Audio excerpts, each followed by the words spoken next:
Thank you for joining us for another edition of the Florida Chamber's Bottom Line. I'm Frank Walker, Vice President of Government Affairs here at the Florida Chamber of Commerce. And joining us today is Bob Grammig, partner at Holland & Knight and a newly appointed chair of the Florida Chamber of Commerce. Thank you for joining us today, Bob. Thank you, Frank. Happy to be here. Well, let's dive right in. Everything we do here at the Chamber, as you know, is based upon Florida's competitiveness and growing that competitiveness. And a big component of that is our business climate. Talk to our viewers about a couple of things that the Chamber is leading that Florida could do to enhance our competitiveness through our business climate.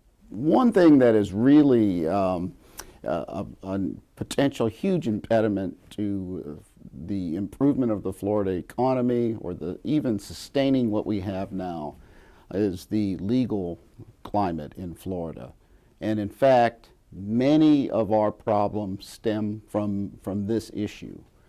And several publications have indicated that Florida is ranked in the bottom 5 in the United States in terms of legal environment. This is a problem that's largely driven by the trial lawyers and their agenda. And we see it in a myriad of situations here in Florida. We see it in the problems with workers' compensation, which is a crushing blow to many of our businesses, especially small businesses. We see it in assignment of benefits, where the insurance companies are in effect bearing a huge burden here that are passed along to the consumers of the state of Florida. It's a tax that essentially falls upon every Florida family, and it just lines the pockets of the trial lawyers. So one of the areas we are seeing growth is with our international trade and foreign direct investment, which is now making up approximately 17% of our state's economy. Talk about some of the ways that Florida needs to leverage our global position within the 21st century economy as a hub for those international businesses' activities. International trade is something that I believe gets overlooked in many instances in this state. We have roughly 2 million jobs that are dependent upon Florida trade. That's about 1/5 of all the jobs in the state dependent on that. And you know, we hear sometimes that yes, but those jobs are all concentrated in Miami, and that's not true. Those jobs are spread across the state in rural areas, urban areas, and in a relatively even fashion. And in some of our smaller rural markets, those jobs are absolutely vital to the economies of those areas.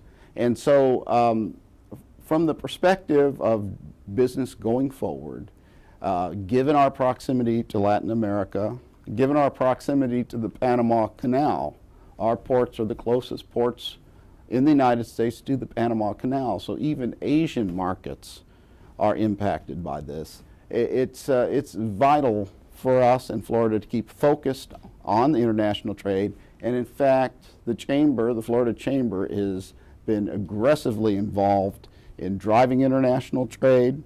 We work with our partners in Enterprise Florida to further that, and we will continue to be in the forefront to drive as much business as possible, encourage direct foreign investment, as well as exports from the state, and using the state even for exports from other states as a means to distribute either through our airports or through our ports to facilitate international transactions, all of which drives job growth in Florida and drives our economy.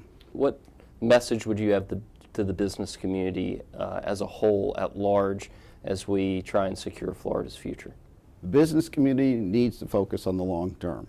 In the long haul, we will develop this state and drive it forward. We need a great deal of job growth to keep up with the population trends, and we believe the business community, and the Chamber in particular, is very well suited to coordinate the drive to improve all aspects of life in Florida. Well, Bob, thank you so much for joining us today. Everyone here at the Chamber is excited about the year ahead with you at the reins.